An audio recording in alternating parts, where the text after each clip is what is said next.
बिस्मिल्लाहिर्रहमानिर्रहीम और अस्सलामुअलैकुम। 5 फरवरी पाकिस्तान में जुमेरात की रात और आसिम मुनीर्स डिफेक्टो फॉर्म 47 मिलिट्री राज डे 68। सबसे पहले माजरत, आज का व्लॉग थोड़ा लेट हो रहा है। अब चलते हैं आज की अहम खबरों की तरफ। और पहली खबर 5 फरवरी यौम कश्मीर। बचपन से आप आज के दिन को कश्मीर के साथ ही मंसूब करते हैं और आज के दिन आप बेशतर एक्टिविटीज़ हुकूमत की देखते हैं। जैसा कि हमेशा से हम ये देखते आए हैं कि आज के दिन मुजफ्फराबाद के अंदर आज़ाद कश्मीर के और पाकिस्तान के शहरी सड़क के दोनों तरफ खड़े होकर, वो भले आज़ाद कश्मीर के पुल हों या वहाँ की सड़कें हों, वहाँ पर इंसानी हाथों की जंजीरें बनाते हैं। कतार दर कतार मीलों लंबी ये जंजीरें बना करती थी इंसानों की हाथों की, बीन एक दूसरे के साथ हाथ से हाथ पकड़कर मीलों दूर तक इंसान खड़े होकर आज़ाद कश्मीर के जो शहरी और पाकिस्तान के शहरी, मकबूजा कश्मीर जिसके अंदर इंडिया ने जुल्म बर्पा कर रखा है, वहाँ के शहरियों के साथ यकजहती का इजहार करते थे। आज आपको ऐसा कुछ होता हुआ नज़र नहीं आया अनफॉर्चुनेटली। इसी तरह से जो अक़वाम मुत्तहिदा है उसके सामने भी याददाश्त पेश की जाती थी। मुतअद्दिद किस्म के सेमिनार्स होते थे, मुतअद्दिद किस्म की एक्टिविटीज़ होती थी और यौम कश्मीर जो है वो भरपूर तरीके से मनाया जाता था। लेकिन आज भी एक्टिविटीज़ हुई हैं। फील्ड मार्शल आसिम मुनीर और मरियम नवाज़ ने पूरी कौम का रुख बसंत की तरफ मोड़ दिया है। फील्ड मार्शल की ये जो रचाई हुई रजीम है या सजाई हुई जो रजीम है, उसने आज कौम को 5 फरवरी से यौम कश्मीर से हटाकर उन्होंने कहा कि बसंत के ऊपर भंगड़े डालें। और आज लाहौर में तो भंगड़े डाल रहे हैं, लेकिन बाकी पाकिस्तान में क्या हाल है वो आपके सामने रखेंगे। उसके बाद आपने खुद फैसला करना है कि क्या किसी भी मुल्क में, मैं आपको पर्सनल एग्जांपल देता हूं कि अगर खुदा न खास्ता आपके घर में कोई वफ़ात हो और वफ़ात हुए 2 दिन 3 दिन 4 दिन हुए हों और आप ही के मोहल्ले के अंदर कोई डांस वांस करे, गाने शाने लगाए, तो आप उसके बारे में क्या सोचते हैं? क्या आप दिल पे हाथ रख के बताइए कि ऐसा नहीं होता रहा? बचपन से आज तक आप ये नहीं देखते रहे कि आपके किसी अजीज़ के यहाँ मैयत हो जाए, मोहल्ले के अंदर किसी के मैयत हो जाए, तो लोग 5 6 7 दिन जो हैं वो बहुत सारी ऐसी एक्टिविटीज़ जो नॉर्मल ज़िंदगी में करते हैं वो कम अज़ कम नहीं करते। इसे आप एक मोहल्लेदारी कह लें, भाईचारा कह लें, अदब आदाब कह लें, शर्म और एक दूसरे का हया कह लें, जो भी आपने कहना है। लेकिन ऑब्ज़र्व किया जाता है कि अगर आप ही के मोहल्ले के अंदर, जो आपका रिश्तेदार नहीं होता लेकिन आप ही के मोहल्ले के अंदर कुछ हो, तो वहाँ पर ऐसी एक्टिविटीज़ नहीं होती। सैकड़ों लाशें बलूचिस्तान के अंदर उठाई गई हैं, बताई तो थोड़ी गई हैं, सबको पता है कि सैकड़ों लाशें वहाँ पर गिरी हैं। सैकड़ों लाशें उठाई गई हैं, कुछ दफन कर दी गई, कुछ शायद अभी भी रहती होंगी। और ऐन उस वक्त जब बलूचिस्तान लहू लहू है, हम लाहौर के अंदर क्या कर रहे हैं वो आप सबके सामने है। लेकिन आगे चलते हैं। ये तो मैंने आपको बताया कि आसिम मुनीर साहब और मरियम नवाज़ का दिया हुआ अब तोहफ़ा है, लेकिन उसके अंदर भी बहुत कुछ इंटरेस्टिंग हो रहा है। पहले ज़रा ये कैडेट कॉलेज नौशकी, इसके बारे में वालदैन का जो अब मैसेज आया है वो ये कह रहे हैं कि हमारे बच्चे पिछले कई दिनों से उस कॉलेज के अंदर यरगमाल रहे हैं। पहले तो वो कह रहे हैं कि इसका मुहासरा रहा इस कॉलेज का। मुझे लगता है कि दहशतगर्द शायद कॉलेज के अंदर तो ना आ सके, लेकिन कॉलेज का उन्होंने मुहासरा किया, क्योंकि नौशकी के अंदर 3 दिन तक दहशतगर्द रहे। ये तो अब कंफर्म इत्तलात है कि वो 3 दिन तक पूरा शहर उनके कंट्रोल में रहा। अब वो वहाँ से जा चुके हैं। मेरा ख्याल है कि वो कैडेट कॉलेज में शायद वो जान के नहीं आए या आने नहीं दिया गया, ये तो हमें कंफर्म नहीं है। लेकिन ये जो वीडियो मैसेज है ये अब पेरेंट्स की तरफ से है, जो कहते हैं कि वहाँ पर अभी भी कर्फ्यू है, हमारे बच्चे वहाँ पर अभी भी यरगमाल हैं। हम खुदा का वास्ता देते हैं कि हमारे बच्चों को वहाँ से निकाल दें। भले फ़ज़ाई रस्ते से अगर आप उन्हें महफूज नहीं समझते तो हेलीकॉप्टर से निकाल दें, और अगर नहीं तो ज़मीनी किसी भी तरह से उस कैडेट कॉलेज नौशकी से हमारे बच्चों को निकाल के घरों तक ले आएँ और कुछ छुट्टियाँ दे दें कॉलेज को, क्योंकि अभी इस वक्त वहाँ पढ़ाई भी नहीं हो रही, कर्फ्यू है नौशकी के अंदर और हम अपने बच्चों के लिए बहुत सख्त परेशान हैं। इस मैसेज के अंदर ये पैगाम दिया गया है। दूसरी तरफ ये मनाजर देखिए, ये भी एक कॉलेज के हैं और पाकिस्तान का ही कॉलेज है, लेकिन ये लाहौर का एक कॉलेज है। वहाँ पर बसंत का फेस्टिवल चल रहा है। पूरे लाहौर के अंदर लाखों रुपए में छतें जो हैं वो बुक की गई हैं और कॉन्सर्ट्स हो रहे हैं। जो मैडम चीफ मिनिस्टर फॉर्म 47 हैं, उनको अपनी प्रोजेक्शन करने का ये एक बेहतरीन इवेंट मिला है और उन्हें लगता है कि इस तरीके से जब वो बार बार बम्बार्डमेंट करेंगी अपनी एडवर्टाइजिंग की, अपनी शक्ल की, अपने आप की, तो लोगों के अंदर जो उनके बारे में इतना मनफी रवैया है, या लोगों के बारे में या लोगों के जहनों में उनका जो मनफी परसेप्शन है वो ख़त्म हो जाएगा। वो ह्यूमन साइकी के साथ खेलने की कोशिश कर रही हैं कि एक ही चीज़ को बार बार दिखाया जाए तो वो काबिल कबूल हो जाती है। ये तो अब आने वाला वक्त बताएगा कि यहाँ पर साइकोलॉजी का ये वाला थीम चल पाता है या उलट होता है। मैंने जितनी साइकोलॉजी पढ़ी और पढ़ाई, मेन सब्जेक्ट तो मेरा कभी भी साइकोलॉजी नहीं था, लेकिन लीडरशिप, मैनेजमेंट और फिर मार्केटिंग, इन तमाम एरियाज़ के अंदर साइकोलॉजी का गहरा तालमेल है। तो जितनी मुझे समझ है, कई दफ़ा ऐसी चीज़ें बैकफायर करती हैं, और जब आप एक नेगेटिव प्रोडक्ट को मज़ीद मार्केट करने की कोशिश करते हैं तो उससे जो कंज्यूमर का रिएक्शन होता है या व्यूअर का रिएक्शन होता है वो और भी सख्त हो जाता है। अब ये तो आने वाला वक्त बताएगा कि मरीम नवाज़ को लोग सिर्फ ये वाली ड्रामेबाजियों की वजह से एक लीडर के तौर पर एक्सेप्ट करते हैं कि नहीं। इस वक्त तो उनका जो हाल है या उनकी जो परसेप्शन है वो आप पब्लिक में जाके पूछ लीजिए, आपको पता चल जाएगा। तो एक तरफ कैडेट कॉलेज नौशकी हो या नौशकी का शहर जहाँ पर इस वक्त कर्फ्यू लगा है, या वो लाशें जो गिर चुकी हैं, जिनके जनाजे हो चुके हैं या होने हैं, एक तरफ वो माहौल है। दूसरी तरफ 5 फरवरी जो यौम कश्मीर है, उस दिन ढोल ढमक्के, बसंत और पूरा पंजाब जो है वो सेलिब्रेशंस, मीन लाहौर के अंदर पूरे पंजाब की एलीट जो है वो वहाँ सेलिब्रेशन कर रही है। हमें ये पता चला है कि शराब के पेशगी ऑर्डर्स जो हैं वो बुक हो गए हैं और करोड़ों रुपए की शराब जो है वो डिफरेंट जगहों पर डिलीवर की जाएगी। ये हमें ग्राउंड से लोग बता रहे हैं। छतें बुक हो गई हैं। एक छत का किराया 25-25 लाख तक भी बुक हुआ है, जो मेन छतें हैं, मेन जगह हैं, और वहाँ पर बसंत की सेलिब्रेशंस होंगी। ये एलीट जो है ये मिलकर मौकरी कर रही है जो दूसरी जगहों के ऊपर इस वक्त पाकिस्तान के अंदर हो रहा है और लोगों की जो हालात हैं।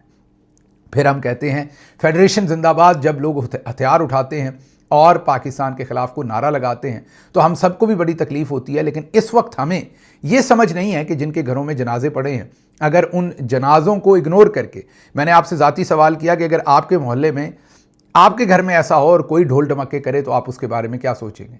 लेकिन अब इस वक्त लाहौरी हों या पंजाबी हों सारे के सारे, या पाकिस्तान की ओवरऑल एलीट हो, उनको भूला हुआ है कि इस वक्त केपी में तीरा की वादी के लोगों के साथ क्या हो रहा है। इस वक्त बलूचिस्तान 12 शहरों के ऊपर वहाँ पर कब्ज़ा किया गया। अभी भी कई जगहों पर कर्फ्यू है, लाशें गिरी हैं और हम वहाँ पर क्या कर रहे हैं। लेकिन फिर हमें मजबूत वफाक भी चाहिए, करतूतें हमारी देखें और फिर हमारी डिमांड्स देखें। बहरहाल बाजी साहबा जो है उन्होंने भरपूर तरीके से हर तरह के ड्रामे किए। आज वो लिबर्टी मार्केट पहुंची तो हमेशा की तरह जब भी ऐसा कोई इवेंट होता है तो या कराची से, ये आप देखिएगा, या केपी से कोई ना कोई शहरी मरीम नवाज़ को मिलता है और वो कहता है कि बाजी आप हमारे पास आ जाएं, जितना अच्छा काम आप यहाँ कर रही हैं उतना ही अच्छा काम आप वहाँ पर भी करें। अच्छा, अभी ये जो अच्छा काम बाजी कर रही हैं इसकी सिर्फ आपको एक धुंधली तस्वीर दिखाते हैं, क्योंकि असल तस्वीर दिखा नहीं सकता। ये आज की तस्वीर है, शाकिर अवान साहब ने जो है इसे रिपोर्ट किया है। ये एयर कंडीशन चोरी करने का एक मुजरिम था जिसने एयर कंडीशन क्या चोरी किया था, एयर कंडीशन। इसने नवाज शरीफ की तरह, जरदारी साहब की तरह इन पर इल्ज़ामात नहीं कि इन्होंने अरबों चोरी कर लिए। इस पर ये इल्ज़ामात नहीं थे इस शहरी के ऊपर, जिस तरह मरीम नवाज़, मरीम औरंगज़ेब पर इस वक्त इल्ज़ामात हैं, अज़मा बुखारी पर हैं कि ये अरबों रुपए की लूट खसूट में इस वक्त मुलव्वस हैं। इस पर ऐसा कोई इल्ज़ाम नहीं था। एयर कंडीशन चोरी किया था। ये इसकी मैयत की तस्वीर है और मैं आपको धुंधला किए बगैर इसलिए नहीं दिखा सकता कि वो कवानीन के भी ख़िलाफ़ है, अखलाकियात के भी ख़िलाफ़ है। अगर आपने देखनी है तो शाकिर साहब की वॉल के ऊपर इसकी तस्वीर बिल्कुल अवेज़ा है। उनका जो ट्विटर अकाउंट है आप जाकर वहाँ देख लीजिए। ये जो मैयत की तस्वीर है, पीछे से कपड़े हटाए गए हैं, पीठ से भी और कमर से भी, और पूरी नीली और काली हुई हुई है। पुलिस ने इतना मारा है, मार मार के इस शख्स को तशद्दुद से हलाक कर दिया है, कत्ल कर दिया है। और इसने क्या किया था, एयर कंडीशन चोरी किया था। ये है इस मुल्क की एलीट अशराफिया। जब इनके काबू माड़ा बंदा आ जाता है, कोई काम करने वाली किसी के घर से कोई चीज़ उठा ले, मैं ये नहीं कह रहा कि ये अच्छा काम है घर से उठाना, उठा लिया उसकी सज़ा है ना, 6 महीने, साल, 2 साल कोई सज़ा होगी। लेकिन मारते हैं, पीटते हैं, गैर इंसानी सलूक करते हैं, तौहीन समझ लेते हैं कि इसने हमारे घर से ये छोटी सी कोई चीज़ चोरी कैसे कर ली। अशराफिया का और आम आदमी का इतना डिस्कनेक्ट है कि वो, क्योंकि नस्ल दर नस्ल हुकूमत करते आए हैं मुल्क के ऊपर, वो आम लोगों को इंसान ही नहीं समझते। अब आप सोचेंगे कि क्या इस शख्स को किसी अशराफिया ने मारा है? नहीं, ऐसा तो नहीं है। जब ताजे बरतानिया ने हिंदुस्तान के ऊपर कब्ज़ा किया हुआ था, इंडिया के ऊपर कब्ज़ा किया हुआ था, जिसमें उस वक्त का आज का इंडिया भी उसमें था, आज का पाकिस्तान भी और आज का बांग्लादेश भी। तो क्या वहाँ से वो 10 लाख फौज लेकर आए थे? नहीं, वो तो चंद हज़ार आए थे। यहीं से उन्होंने सारे भर्ती किए थे। जैसे आज की अशराफिया ने यहाँ पर सारे लोग रखे हुए हैं। आपको क्या लगता है कि जब लोगों को नंगा करके उनके नाजुक अज़ा के साथ ईंटें बांधी जाती हैं तो DGISPR खुद बांधते हैं, DGISI खुद बांधते हैं, DGC बांधते हैं, वो आर्मी चीफ आसिम मुनीर बांधते हैं, या पहले जनरल बाजवा बांधते थे? नहीं, जनरल बाजवा तो आज बड़े आराम से कहते हैं कि वो अरशद शरीफ शहीद हुए, लेकिन मुझे नहीं पता। आपको पता है, आपके हुक्म के बगैर उन्हें शहीद नहीं किया जा सकता था। अरशद शरीफ की वालदा आपके मुंह के ऊपर चस्पा करके गई है, ये अपनी वफात से पहले पूरी कौम को बता के गई है कि अरशद शरीफ के कातिल आप हैं। लेकिन आज जनरल बाजवा कहते हैं मुझे नहीं पता। तो वो अशराफिया ये जो है, ये जो अलीट है, वो बेशक पार की वजह से अलीट बनते हैं, पैसे की वजह से, चंद ख़ानदानों की वजह से, जो भी ये अलीट का सिस्टम है, इसमें जो ऊपर बैठे लोग हैं, इन्होंने आप ही में से लोगों को हायर किया होता है। ये इस बेचारे को जो 76 मारे गए हैं, तशद्दुद करके इसका कत्ल किया गया है एयर कंडीशन चोरी करने पे, ये अलीट के किसी शख्स के हाथ इस्तेमाल नहीं हुए, लेकिन उसका हुक्म इस्तेमाल हुआ है। बिल्कुल उसी तरह से जैसे मलका बरतानिया तो बरतानिया में बैठती थी और चंद हज़ार उनके फौजी थे, लेकिन लाखों जो यहाँ से भर्ती किए थे वही यहाँ पर लोगों को छत्तर पौला करते थे। और उसी छत्तर या छतरौल या डंडे की तरीके से ताज बरतानिया यहाँ पर हुकूमत करता था। तो ये एक मुरवजा तरीका है अलीट का, जिससे वो लोगों को कंट्रोल करते हैं। तो आज पाकिस्तान में भी एक तरफ नौशकी कैडेट कॉलेज का हाल क्या है, एक तरफ ये जो लाशा आपके सामने रखा है कि एयर कंडीशन चोरी करने पर तशद्दुद कर करके मार दिया। आप में से पता नहीं, अब कई कहेंगे कि हाँ उसने चोरी की थी, उसका यही अंजाम होना चाहिए था। अगर ऐसा आपके दिल में आया है तो अल्लाह से डरें, अल्लाह से रहम मांगें कि अल्लाह आपके दिल के अंदर रहम डाले। मैं ये नहीं कह रहा चोरी करना अच्छी बात है, लेकिन उसकी कोई सज़ा है ना, कानून ने उसकी सज़ा कोई ना कोई मुंतखब की है। वो आप कोई भी कानून उठा लें दुनिया के अंदर, उसकी सज़ा होगी। ये सज़ा तो नहीं है कि पुलिस वाले तशद्दुद कर करके मार दें। ये जो बड़े बड़े चोर हैं, इनको प्रोटोकॉल दे के किसी को सदर बना दें, किसी को चीफ मिनिस्टर बना दें। ये मरियम नवाज साहबा ने भी तो जाली कैलबरी फॉन्ट के साथ जो ट्रस्ट डीड बना के दी थी, इनको किसी ने हाथ लगाया, इनको किसी ने सज़ा दी। वो तो आज सारे लोगों को बता रही हैं कि शऊर से पेट थोड़ी भरता है। आगे चलते हैं। खैर, तो ये सूरत हाल है आपकी। आज मरियम साहबा ने फिर वही ड्रामा किया। एक कराची का शहरी आया, उसने कहा कि मैडम आप हमारे पास आ जाएं क्योंकि आप यहाँ बड़ा अच्छा काम कर रही हैं। अच्छा, ये हैरानी की बात है, आज तक बाजी मरियम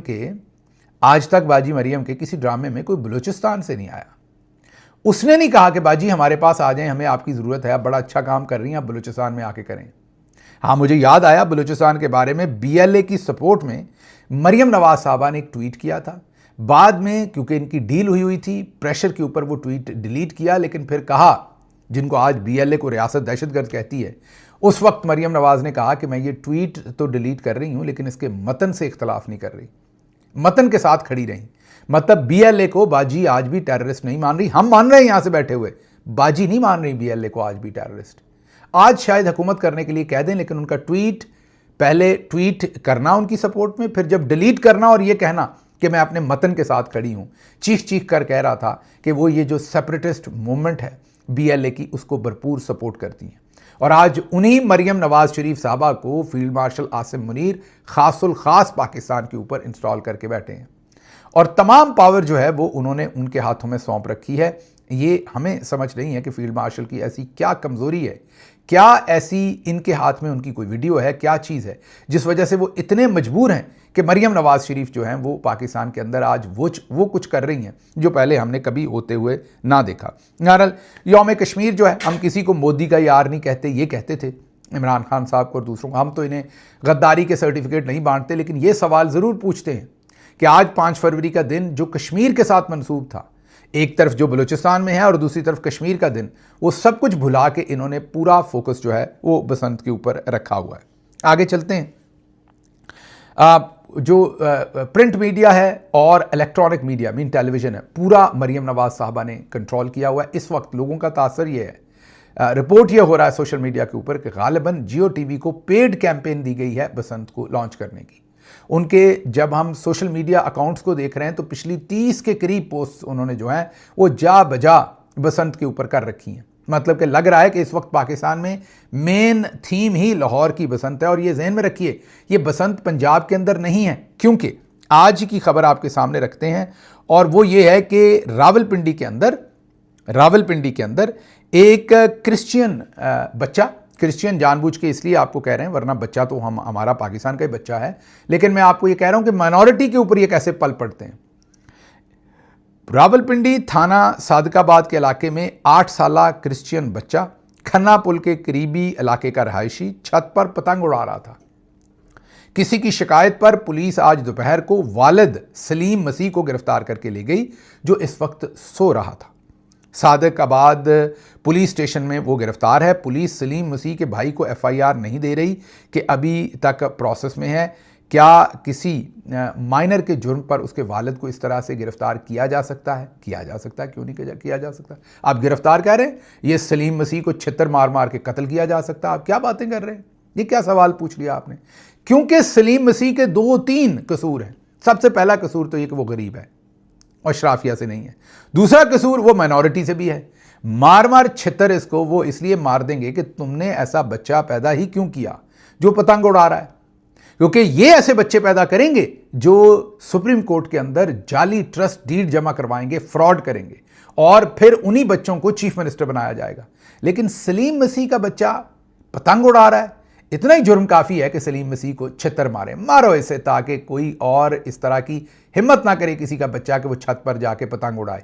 पहले लोगों को कहें कि पतंग उड़ाओ, मतलब सांस ले लो, लेकिन जिस जगह पर हम कहेंगे सिर्फ वहां खड़े होकर सांस लो। अब बच्चे को तो नहीं पता, आपकी जो बेशर्मियां और बगैरतियां हैं वो बच्चा तो नहीं समझता। बच्चे को तो नहीं पता कि ये पतंग सिर्फ लाहौर के अंदर ही उड़ाना है, और वो इसलिए उड़ाना है लाहौर के अंदर पतंग कि वहां पर आपको PTI के एहतजाज को फेल करने के लिए आपको ज़रूरत थी बसंत की, जो अब सर्दियों में ही बसंत आपने शुरू करवा दी। बच्चे को तो नहीं पता। बच्चे को यह पता है कि जो चीफ मिनिस्टर साहब हैं वो कहती हैं पतंग उड़ाएं। फिर बच्चे ने वो पतंग जो है वो रॉ से तो नहीं ली, बच्चे ने वो पतंग मुसाद से तो नहीं ली, बच्चे ने वो CIA से तो नहीं ली। गली में गया होगा, पतंग बिक रही होगी, माँ से 5 रुपए, 10 रुपए, 20 रुपए, जितने की मुझे नहीं पता आजकल पतंग कितने की आती। लाहौर में तो अब हम हज़ारों लाखों की बातें सुन रहे हैं, लेकिन बहरहाल जितने की भी वहाँ रावलपिंडी में उसे पतंग मिली, बच्चे ने खरीद ली होगी या लूट ली होगी किसी की पतंग। अब वो अगर छत पर उड़ा रहा है, माँ बाप को नहीं पता, तो सलीम मसीह को उठाकर उसको थाने में बंद कर दिया। जब FIR मांग रहे हैं तो कहते हैं अभी प्रोसेस नहीं हुआ। और नवाज शरीफ के बेटे को सिर्फ और सिर्फ नैब के अंदर उसकी एक तस्वीर निकली थी, याद कीजिए, जिसमें टिश्यू पेपर का डब्बा साइड पे पड़ा था, पानी की बोतल साइड पे पड़ी थी, वो एक आरामदेह कुर्सी पर बैठे थे और सिर्फ सवालों को जवाब दे रहे थे। और उस तस्वीर की बिना पर इतना शोर मचाया था पाकिस्तान की तमाम फैं क्लास और हमारी आसमा शराजी साहबा, और सब ने इतना शोर मचाया था कि ओ हो तौहीन हो गई बादशाह सलामत के बेटे की। और आज कोई नहीं बोलेगा सलीम मसीह के लिए, कोई नहीं बोलेगा, क्योंकि वो सिर्फ अशराफिया में से है। मारो छत्तर इसको, ताकि कोई जो आम आदमी है वो ये सोचे भी ना, ख्वाब भी ना देखे कि वो आपके कही हुई बात भी कर देगा, क्योंकि आपने तो सिर्फ लाहौर तक इजाज़त दी है। गुजरांवाला में तो पतंग नहीं उड़ सकती, फैसलाबाद में तो नहीं उड़ सकती। जहां पर आपने इजाज़त दी वहां उड़ेगी तो ठीक है, वहां के बाहर उड़ेगी तो छितर मारे जाएंगे। आगे चलते हैं जी। पुलिस ने तकरीबन कोई हज़ारों पुलिस के एहलकार जो हैं, कोई कहता है 20,000, कोई कहता है इससे भी ज़्यादा, वो डिफरेंट शहरों से लाकर लाहौर के अंदर तैनात किए हैं ताकि बसंत के ऊपर कोई ऐसा वहाँ पर मामला ख़राब ना हो। अच्छा ठीक है, अब ये बहुत ही अच्छा मौका था तहरीक इंसाफ। मसलन हमें पता चला कि फैसलाबाद से बहुत हज़ारों की तादाद में पुलिस ले जाकर, ये मुमताज़ भट्टी रिपोर्ट कर रहे हैं कि वो जाकर अपॉइंट कर दी गई है लाहौर में। अब हमारे वहाँ पर जो PTI के सदर हैं फैसलाबाद के, हसन न्याजी साहब, मेरे ख्याल में तो उनको आज रैली शैली वहाँ निकाल देनी चाहिए थी। इतनी कम पुलिस है, इससे नादर मौका तो मिलना नहीं चाहिए था। और वो तो वैसे भी इमरान खान साहब की सिक्योरिटी की टीम में भी रहे हैं। वो तो कोई अशराफिया से नहीं है कि उनकी कोई, मेरा मतलब है कि शुगर मिलें लगी हुई हैं कि उनका बड़ा कोई उसके अंदर बड़ी उनकी मिलें शलें बंद कर देनी है कि जो उनको को बड़ा नुकसान हो जाना है। उनको चाहिए था आज ये एक नादर मौका था कि जब सारी पुलिस निकाल कर वहाँ लगा दी, मुमताज़ भट्टी और सारे, तो वो अनाउंस कर देते। आज नहीं की तो कल कर दें। कल वैसे भी आपके सामने जुमा है, जुमे को इस्लामाबाद के जो बाज़ार होते हैं वैसे ही बंद, अपना फैसलाबाद के जो बाज़ार होते हैं वैसे ही बंद होते हैं।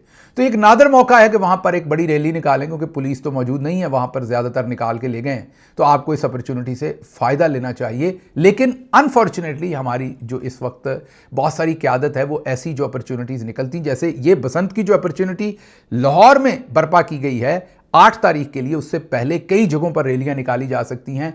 उसी जो अपॉर्चुनिटी इन्होंने आपको पैदा करके दी है। चलें जी, आगे चलते हैं। अगली खबर आपके सामने रखते हैं कि सुहेल अफरीदी साहब ने आज एक मीटिंग चेयर की है, और जो मीटिंग चेयर की है वो ये है कि उसमें कोर कमांडर भी आए और पेशावर के, और दूसरे आईजी भी आए और दूसरे लोग भी आए। और उस मीटिंग के अंदर बुनियादी तौर पर अमन व अमान के ऊपर बातचीत की गई। जो फौजी ऑपरेशंस थे, मीटिंग की जो फुटेज आई उसमें सुहेल अफरीदी उसे चेयर कर रहे हैं, कोर कमांडर बैठे हुए हैं साथ वाली चेयर पर। नॉर्मली कोर कमांडर्स जो हैं वो खुद चेयर करना चाहते होते हैं मीटिंग, लेकिन जब इन्हें मतलब हो तो ये आखिरी चेयर पर भी बैठने को तैयार होते हैं। ये जहन में रख लीजिएगा। तो सिर्फ बहुत सारे लोग इसी चीज़ पर खुश हो रहे हैं। इस पर खुश नहीं होना, जो इसका आखिर पर मतन निकलता है, जो आखिर पर रिजल्ट निकलता है, उस पर फोकस करना है। क्योंकि अगर इनको लगे कि इसमें फ़ायदा है जनरल साहबान का, तो ये आखिरी कुर्सी पर भी बैठने को तैयार होंगे, वो मसला कोई नहीं है।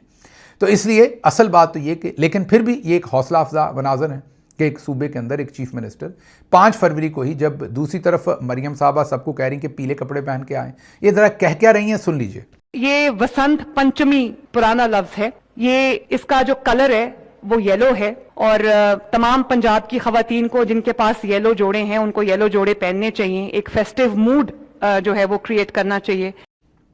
सुन लिया आपने। तो एक तरफ से ये मनाजर आ रहे हैं, वो वसंत के, पता नहीं बसंत पंचमी, और वो पूरी हमारी ये जो राधा दीदी हैं, ये जो हमारी राधा दीदी हैं, ये हमें पूरी तारीख बता रही हैं कि वसंत पंचमी जो है वो कहाँ से आई, कैसे आई।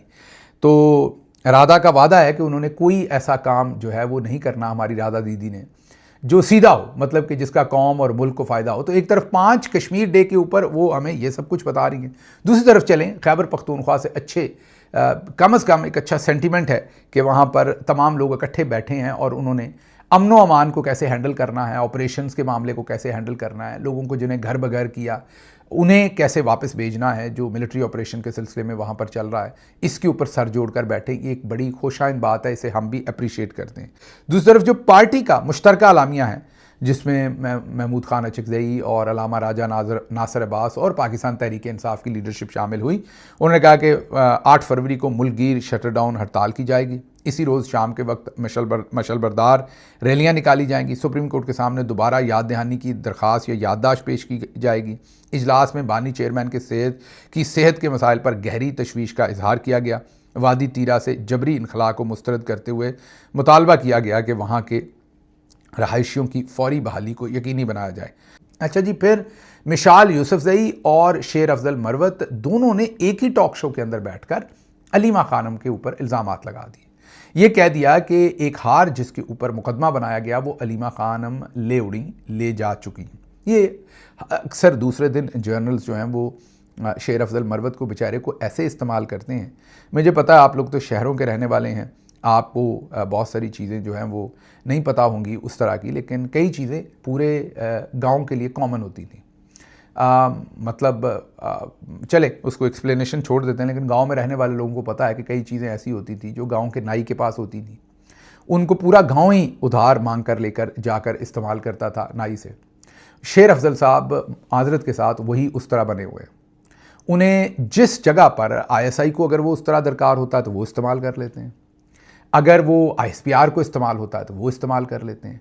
तो हर बंदा जो है वो इनको मुस्तआर लेता है और इनको इस्तेमाल कर लेता है। ये हर चीज़ के लिए कभी कह देंगे कि फ़लाँ ये लेके चला गया, फ़लाँ ये लेके चला गया। अब अलीमा खानम साहबा पर इल्ज़ाम लगा दिया कि फ़लाँ हार जो था वो अलीमा खानम ले गई। साथ बैठी थी मिशाल यूसुफजई। मुझे तो सब कुछ स्क्रिप्टेड लग रहा था, माजरत इस बात के ऊपर, हो सकता ना हो, लेकिन मुझे लग रहा था कि एक ही शो में दोनों का बैठना और फिर एक ने बात करना और दूसरे को कहना कि हल्फ देकर बताएं ऐसा हुआ है कि नहीं, और वो हल्फ देकर कहें कि हाँ ऐसा ही हुआ है। तो अब इसमें अलीमा खानम हों या बुशरा बीबी हों, दोनों इमरान खान की इज्जत है। बुशरा बीबी उनकी बेगम है और बड़ी ही दिलेरी और बहादुरी के साथ जेल काट रही हैं। पाकिस्तान की तारीख में किसी खातून ने इतनी मुश्किल जेल, सियासी खातून की मैं बात कर रहा हूँ, वो सियासी हैं तो नहीं लेकिन सियासत की वजह से ज़ाहिर है, खुद तो वो सियासी नहीं, वो हाउस वाइफ हैं, लेकिन सियासत की वजह से जेल में है ना, उन्होंने कोई कत्ल नहीं किया, कोई जुर्म नहीं किया। किसी ऐसी खातून जिसने कोई जुर्म नहीं किया, सिर्फ उनके शौहर की सियासत की वजह से उन्हें इतनी मुश्किल जेल काटनी पड़ी है, ये पाकिस्तान की तारीख ने पहले नहीं देखा। और उन्होंने कंप्रोमाइज़ नहीं किया। बड़े हमारे कई अपने हमारे प्यारे वो मुझे ये बताया करते थे कि गिल साहब देखिएगा, ये बुशरा बीबी जो है ना, इन्होंने डील काटनी है असल में, ये ISI ने इन्हें जेल में भेजा हुआ है ताकि इमरान खान को राज़ी करें कि वो डील करने पर राज़ी हो जाएं और इमरान खान नेगोशिएट कर लें। बुशरा बीबी को असल में मैं हंस पड़ता था, उन्हें समझाता था कि ऐसा नहीं है। यकीन कीजिए बहुत ही पढ़ी लिखी शख्सियात भी मुझसे ज़ोर ज़बरदस्ती यही मनवाने की कोशिश करती थी कि यही है। मैं उन्हें कहता था कि नहीं, ऐसा नहीं है। जहाँ उनके शौहर हैं वो उनके साथ जेल काट जाएंगी, 8 साल काटनी पड़ी, 10 साल, जो भी कुर्बानी देनी पड़ी वो दे जाएंगी। बहरहाल अब वो सबके सामने आ गया। अब दोनों ने ये इल्ज़ामात अलीमा बीबी पर लगाएं। उन्होंने इन इल्ज़ामात की एक तो ज़ाहिर तरदीद की उन्होंने, और करनी चाहिए भी थी, और उन्होंने बताया कि उस वक्त की जब ये बातें कर रहे हैं तब तो वो केस ही नहीं चल रहा था अदालत में। लेकिन ये एक बहुत ही हैरानकुन बात है कि ये जो बैरिस्टर गौहर साहब हमारे हैं, उनके बहुत करीब हैं शेर अफजल मरवत, उनको इन्हें रोकना चाहिए कि कम अज़ कम ख़वातीन को तो बख्श दें ना, और कुछ नहीं। ये आए दिन ख़वातीन के ऊपर ही ऐसे इल्ज़ामात लगाते हैं, पहले बुशरा बीबी पे भी लगाते रहे हैं और अब अलीमा खानम के ऊपर शुरू हो गए। तो गौहर साहब भी इनको मना नहीं करते, और मुझे याद है जब पार्टी में इनके खिलाफ कोई एक्शन होता था तो गौहर खान इन्हें प्रोटेक्ट करते थे और काफ़ी देर प्रोटेक्ट करते रहे। उन्हें अब अपना रोल अदा करना चाहिए, इनको चुप करवाना चाहिए, लेकिन नहीं करते। मिशाल बीबी के बारे में आज ट्वीट किया है इमरान खान की साली साहबा मरियम वट्टू साहबा ने। उन्होंने कहा है कि जेल के अंदर से इमरान खान साहब ने ये अहकामात दिए थे कि अगर ये पार्टी पॉलिसी को वायलेट करें तो इन्हें पार्टी से हटा दिया जाए, इनकी रुकनीत मुअत्तल कर दी जाए, इन्हें पार्टी से निकाल दिया जाए। उन्होंने सलमान अकरम राजा को यह याद करवाया। दूसरी तरफ सलमान अकरम राजा कहते हैं कि मिशाल यूसुफजई का बयान पार्टी के मुतल्लिका फोरम पर ये बात होगी, ये किसी फ़र्द वाहद का फ़ैसला नहीं होगा, पार्टी अपने फ़ैसले खुद करती है। लोगों को ये बात समझने में मसला है कि अचकज़ई और अलामा नासिर का विज़न क्या है। अचकज़ई और अलामा साहब चाहते हैं कि 8 फरवरी का एहतजाज एक दिन का ना हो। सलमान अकरम राजा। तो अब देखते हैं यहाँ पर क्या फ़ैसला होता है, लेकिन ये बहुत ही, मैं यही कहूँगा कि this is something very embarrassing जो ये दोनों लोगों ने की अभी इस बात को करने की, जब 8 फरवरी है, इमरान खान साहब की सेहत का मामला है, इतनी डाइवर्जन क्रिएट करने की क्या ज़रूरत थी। एनीवेज़ आगे चलते हैं। पाकिस्तान और जो उज़्बेक सदर हैं उनसे फील्ड मार्शल सैयद आसिम मुनीर की मुलाकात, क्योंकि आसिम मुनीर जो हैं वो आजकल हेड ऑफ़ स्टेट की तरह ही एक्ट करते हैं, तो उज़्बेक सदर से उनकी मुलाकात हुई है। पाकिस्तान और उज़्बेकिस्तान के दरमियान मुख्तलिफ़ शोबों में मुफाहमती याददाश्तों पर दस्तखत हुए हैं। और एक जो उज़्बेक वज़ीर हैं उन्होंने ये बताया है कि 80% पाकिस्तानी कंपनियां, ये मिफ्ता इस्माइल बता रहे हैं कि 80% पाकिस्तानी कंपनियां उज़्बेकिस्तान शिफ्ट हो गई हैं क्योंकि वहाँ पर टैक्स के मामलात कम हैं। सनतों पर पाकिस्तान में 60% टैक्स है, आगे नदीम मलिक बात कर रहे हैं। तनख्वाहदार तबके पर 40% टैक्स है। IT कंपनीज़ के कुछ प्रोफेशनल्स अब पाकिस्तान से मूव होकर मशरक़ वस्ता या दूसरे मुल्कों में रह रहे हैं क्योंकि वो समझते हैं कि कमाई का एक बड़ा हिस्सा तो उनका टैक्स में निकल जाता है।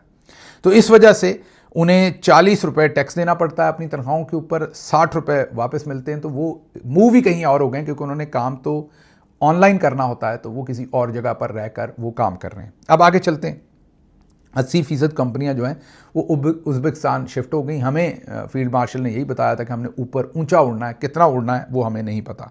वर्ल्ड बैंक के सदर ने जो अजय बांगा जो यहाँ पर हैं, उन्होंने ये कहा है कि पाकिस्तान को हर साल 30 लाख नौकरियाँ पैदा करनी पड़ेंगी और अगले 10 साल में 3 करोड़ नौकरियाँ, वरना पाकिस्तान के लिए मसाइल होंगे। अब ये हमने कितनी नौकरियां पैदा करनी हैं ये तो आपके सामने ही है, या कितनी कर रहे हैं ये आपके सामने ही है, क्योंकि पूरे मुल्क के अंदर जो इन्होंने इस वक्त वबाल मचाया हुआ है वो सब कुछ आपके सामने है। मुझे वो करने की, आपके सामने बताने की ज़रूरत नहीं है। भाई इतना बता सकता हूँ, आज की खबर बता सकता हूँ कि 3 करोड़ नौकरियां हम पैदा करेंगे 10 साल में या नहीं। लेकिन ख़बर आज की ये है कि सदर आसिफ अली जरदारी ने पीपल्स पार्टी के रहनुमा चौधरी रियाज के बेटे चौधरी अली रज़ा को गोल्ड प्लेटेड पिस्तौल का तोहफ़ा दिया है। इसी खबर के साथ मुझे यहाँ से इजाज़त दीजिए। अल्लाह आपका हामी और नासिर हो। पाकिस्तान जिंदाबाद।